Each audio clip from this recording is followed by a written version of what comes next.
미국이 B2 전략 폭격기까지 동원해서 이란에 대한 대규모 공격을 감행한 셈이 됐습니다. 고작 폭탄은 6발이지만 이게 위력이 워낙 크기 때문에 정말로 벙커를 폭파할 수 있을 만큼 강력한 무기죠. 이 때문에 앞으로 이란이 어떤 대응을 할 것인가 전 세계의 우려가 점점 더 커지고 있는데요. 그런데 이렇게 엄청난 전쟁의 시작이 될 수 있는 그런 상황 속에서도 미국인들이 보는 시각은 좀 다른 것 같습니다. 왜냐? 미국인들의 도박 사이트를 보면 정말 놀라울 정도로 안정돼 있거든요. 자, 핵시설 공격이 일어난 다음에 이란이 과연 호르무즈 해협을 7월까지 봉쇄할 것인가? 그 확률이 고작 여전히 37%밖에 되지 않습니다. 그러니 이 도박 사이트에 참여한 사람들의 3분의 2는 여전히 이란이 호르무즈 해협을 감히 봉쇄하지 못할 것이다. 이렇게 생각을 하고 있다고 보여지죠. 그만큼 이란을 아주 우습게 보고 있는 겁니다. 사실 이와 관련해서는 제가 이번에 출간한 세계경제 지각변동에서 아주 자세히 설명을 해놨거든요. 트럼프 대통령은 이란을 아주 우습게 본다.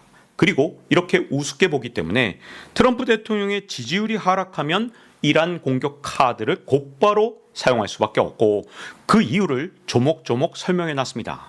자, 과연 이란을 왜 샌드백처럼 생각하고 이렇게 쉽게 보면서 마구 타격할 수 있는가? 그리고 그 여파는 앞으로 어떤 방향으로 움직일까? 그 부분에 대해서 말씀을 드릴까 합니다. 이미 제가 10달 전에 이런 유튜브 컨텐츠를 올려놓은 적이 있죠. 최악의 5차 중동전쟁을 피하기가 어려운 이유가 있다라고 말씀을 드리면서 트럼프 대통령이 당선된 다음에 네타냐후 총리는 어떻게든 트럼프 대통령을 끌어들여서 이란을 공격할 것이다. 이렇게 설명을 드렸습니다. 왜 그러냐? 사실 트럼프 대통령의 일기 때부터 트럼프 대통령은 이란을 샌드백 취급을 해왔고요. 이걸 네타냐후 총리가 너무 잘 알고 있기 때문에 트럼프 대통령이 당선되도록 진짜 물심양면으로 많은 것들을 도와줬고 그리고 트럼프 대통령이 이제 당선됐기 때문에 트럼프 대통령을 이렇게 중동전쟁의 회오리로 끌어들였다라고 볼 수 있습니다. 자, 그러면 트럼프 대통령이 일기 때 어떤 일들을 했었냐? 이게 정말 중요하거든요. 2020년 트럼프 대통령 지지율이 크게 떨어졌었습니다.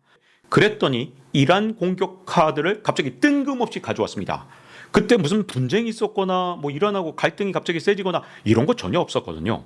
그런데 2020년 1월 8일에 갑자기 뜬금없이 가셈 솔레이마니 이란 혁명수비대 쿠드스군 사령관을 암살했습니다. 이 사람이 얼마나 중요한 사람이었냐? 이란의 실질적인 2인자다. 이런 얘기도 있었고요. 그리고 지금 현재 하메네이 최고 종교 지도자가 숨질 경우 솔레이마니가 그 계승을 할 것이다. 그래서 차기 권력 구도의 가장 중요한 사람이 바로 솔레이마니였습니다. 그런데 그냥 아무런 선전포고나 또는 아무 예고도 없이 그리고 아무런 갈등도 없이 갑자기 미국에서 폭격을 해서 이 사람을 암살했습니다. 그리고 미국은요, 이렇게 중요 인물을 암살할 때 조용히 암살을 하지 대놓고 내가 암살했거든? 야, 나 정말 잘했지? 이렇게 말하는 대통령 없거든요. 근데 트럼프 대통령은 아예 정말 자랑스럽게 솔레이마니는 내가 암살했습니다. 이렇게 발표까지 했습니다. 그리고 솔레이마니 암살 직후에 또 무슨 얘기를 했느냐? 트럼프 대통령은 이란의 유적지를 포함해서 52곳을 파괴하겠다 이렇게 선언을 했거든요. 그때 세계가 발칵 뒤집혔죠. 왜냐하면 이란에는 페르시아 이 고대 인류 유적이잖아요. 막 2500년, 4000년 된 정말 엄청난 유적들이 있습니다. 지금 봐도 엄청 아름다운 그런 곳들인데 그곳에 52곳을 파괴하겠다? 세계가 깜짝 놀랄 수밖에 없었거든요. 그래서 각국 서방의 정상들이 반대 성명을 내니까 사흘 뒤에 이렇게 트럼프 대통령이 올렸습니다. 국제법이 그렇다면 지킬 것이다. 이렇게 올려서 이게 뭐 조용한 사건으로 그냥 그때는 지나갔었거든요. 그런데 당시 트럼프 대통령의 국방장관이었던 에스퍼 그리고 합참의장이었던 밀리 이 두 사람이 나중에 현직에서 물러난 다음에 자서전을 쓰거나 TV 인터뷰를 통해서 사후 증언을 했는데 정말 저도 충격받았습니다. 트럼프 대통령이 2020년 1월 달에 그때 정말 마지막까지 고집을 피웠다고 해요. 이란의 52곳을 빨리 폭격해! 라고 했는데 에스퍼 국방장관 밀리 합참의장뿐만 아니라 그때 뭐 사성장군들 다 동원돼서 진짜 간신히 뜯어말렸다고 합니다. 근데 에스퍼 국방장관의 증언을 보면 그게 다가 아니더라고요. 쉰두고 폭파하려고 했던 다음에 그 다음에 잠잠해서 이란하고는 별 문제 없이 지나간 줄 알았거든요. 그런데 나중에 자서전을 통해서 밝혀진 걸 보면 2020년에 이제 코로나가 막 창궐하면서 부실 대응 논란으로 트럼프 대통령의 지지율이 끝없이 떨어졌습니다. 그랬더니 트럼프 대통령은 2020년 그때가 바로 대선이 있던 해거든요. 그때 1년 내내 이란 공격을 진짜 끝없이 반복적으로 지시를 했다고 합니다.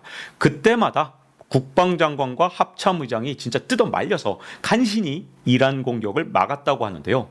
여기에 트럼프 대통령이 얼마나 억하심정을 갖고 있었는지 트럼프 대통령 2기 시작과 동시에 이들 바로 에스퍼 국방장관 그리고 밀리 전 합참의장에 대한 경호를 중단했다고 합니다.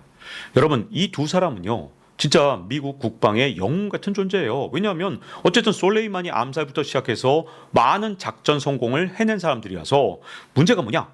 이란의 극단주의 세력이라든가 아니면 중동의 극단주의 세력이 에스퍼 국방장관 암살하겠다, 밀리 합참의장 암살하겠다 지금까지 여러 차례 경고를 해왔거든요. 그런데 얼마나 믿게 봤는지 대통령 취임과 거의 동시에 이 사람들에 대한 경호를 완전 중단시켰습니다. 그러니 정말 제대로 복수를 한 거죠. 지금 생명이 경각에 달려있는 그런 상황까지 내몰린 겁니다.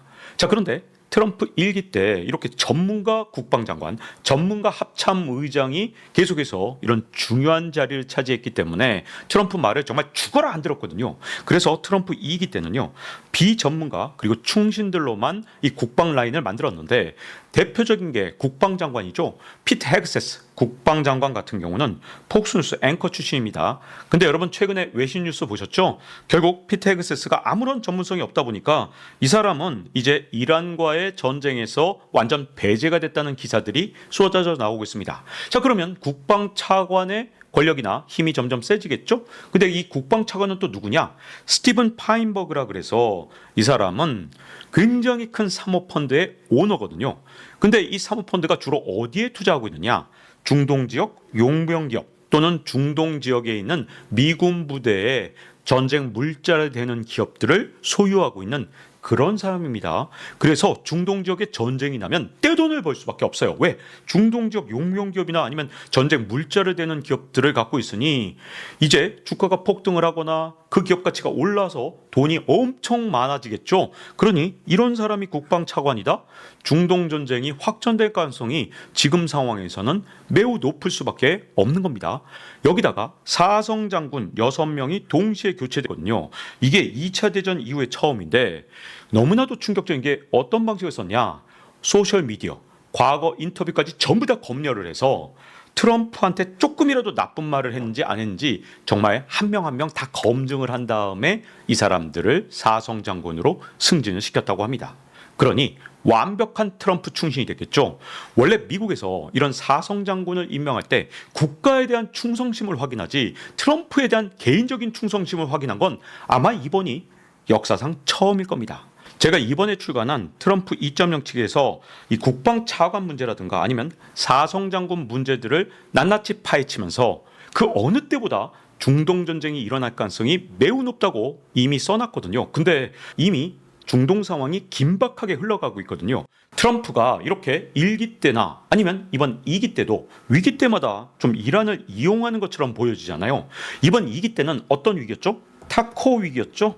트럼프 대통령이 중국과의 협상에서 완전히 물러난 것처럼 보이니까 타코라고 야 너 치킨처럼 즉 닭처럼 겁먹고 물러난 거지 이렇게 비판을 받기 시작하면서 2020년과 동일하게 이란을 이용하고 있습니다. 그때 당시에는 말려주는 국방장관이 있었는데 이번에는 없기 때문에 이제 트럼프 대통령은 거침없이 이란을 계속 활용하려고 할 가능성이 굉장히 큽니다. 자, 이란이 왜 트럼프 대통령한테 만만하게 보였냐? 여기에도 다 이유가 있는데요. 이란은 중동의 맹주를 꿈꾸는 중동의 대국입니다. 그리고 핵무장을 꿈꾸는 악의 축으로 불리고 있죠. 부시 대통령 때 이렇게 악의 축이다 이런 별명으로 불렀습니다. 이렇게 이란은 상징성이 엄청 크기 때문에 때렸을 때 트럼프 대통령이 봐라 내가 타코 아니잖아. 내가 얼마나 강력한 리더인지 봤지? 이렇게 이란 같은 데도 짓밟아 버릴 수 있는 힘이 있다니까? 라고 하기에는 굉장히 좋은데 근데 반면에 이란한테 너무 큰 약점들이 있죠. 공중전력, 방공전력, 너무나 취약하거든요. 이번에 이스라엘의 전투기가 완전히 그냥 융단 폭격을 해도 아무런 방공망이 없는 거 확인이 됐습니다. B2 폭격기가 날아가서 때리는데 아무런 대응을 못하는 나라, 그게 또 이란이거든요. 그래서 이란을 때릴 경우 야, 쟤네들 정말 약한 나라니까 아무런 반격을 못할 거야, 이렇게 충분히 착각을 할 수 있는 그런 환경이 조성됐습니다. 더군다나 이란 정부가 너무 저자세잖아요.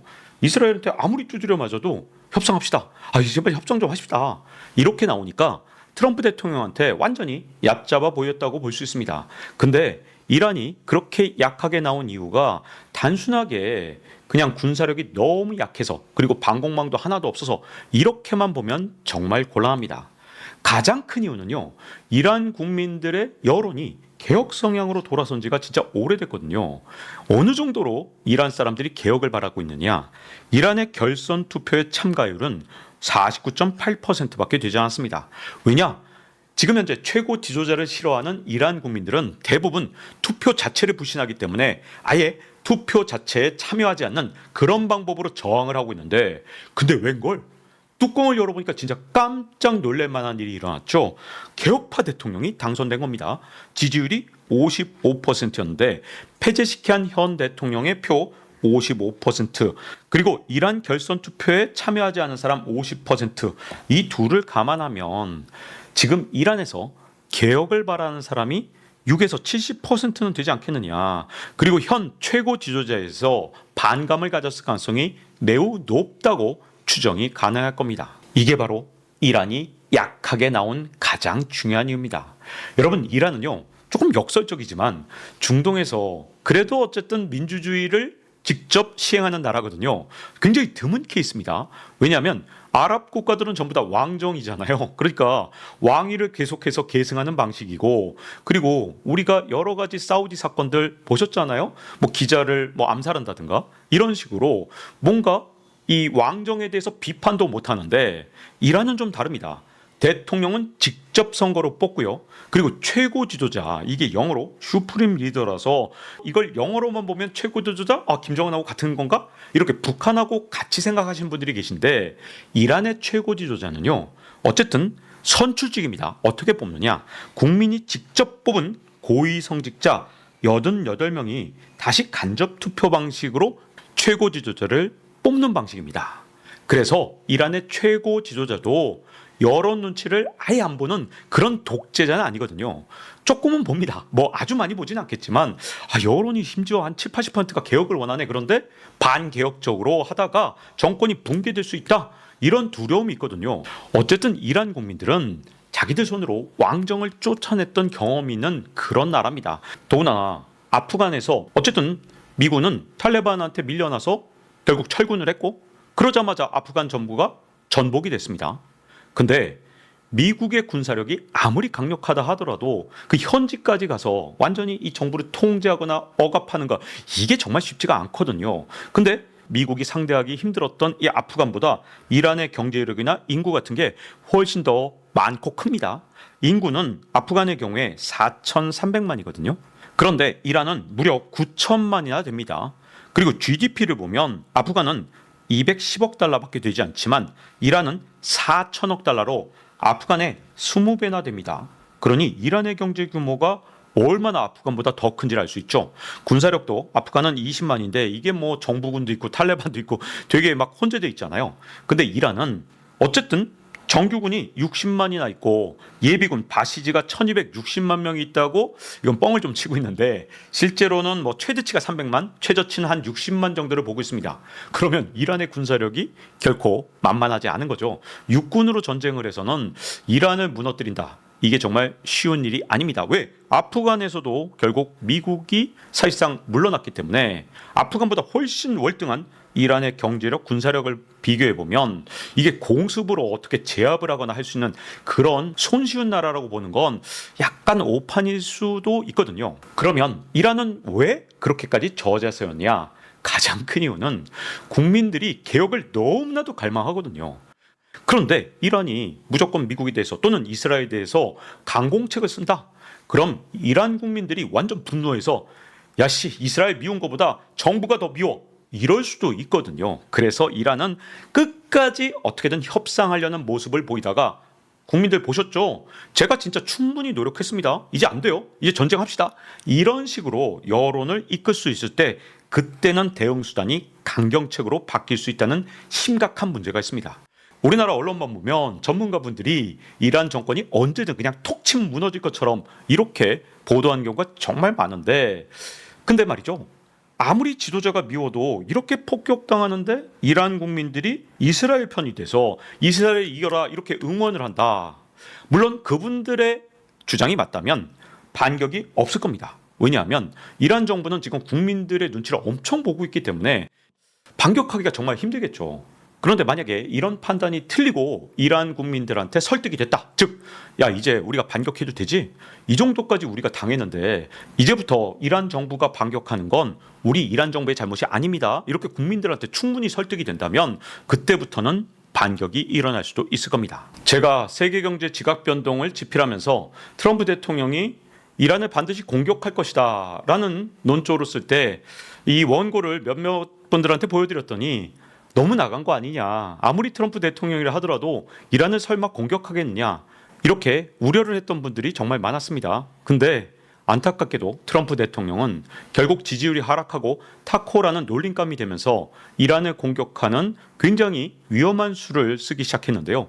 이게 판도라의 상자를 건드린 것인지 아니면 정말 미국이 이란의 핵 위협을 완전히 제거하고 이제 중동의 평화를 가져온 것인지 지켜봐야 될 것 같습니다. 자, 이제 박종훈의 지식 한방 마칠 시간이 됐습니다. 다음 시간에 뵙겠습니다.